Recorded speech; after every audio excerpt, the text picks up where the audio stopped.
running as an act is political. And you know who taught me that? Tim Walz.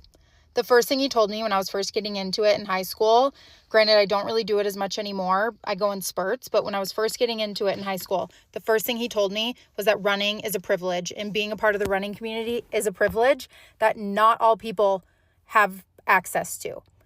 Whether you do it recreationally or you race a lot or you are, at the elite level, it is a privilege. Whether it be you just having the time to run, access to funds to buy the gear, access to, healthy quality foods that fuel you as you're training and as you're running, access to, a safe, stable situation that allows you to be in a good mental state to be able to run.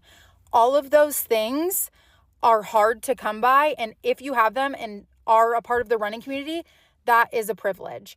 And that, again, was the first thing he taught me. So I don't really understand how platforming and administration that cuts mental health services, cuts, funding and literal shipments to food banks, is entirely hurting the climate, because you can get into running in the climate. That's a whole nother thing. But it's cutting, funds to climate initiatives and actively hurting the planet in that way.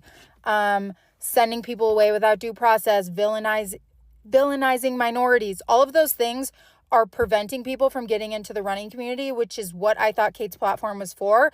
But it's also just damaging to society as a whole. We should not be normalizing these people. I'm not going to tell anyone what to do with their page, but I think it's insulting to my dad to leave a certain video pinned, especially when he stands for quite literally the opposite of what this administration is doing. You don't get to both sides this. It's not both sides.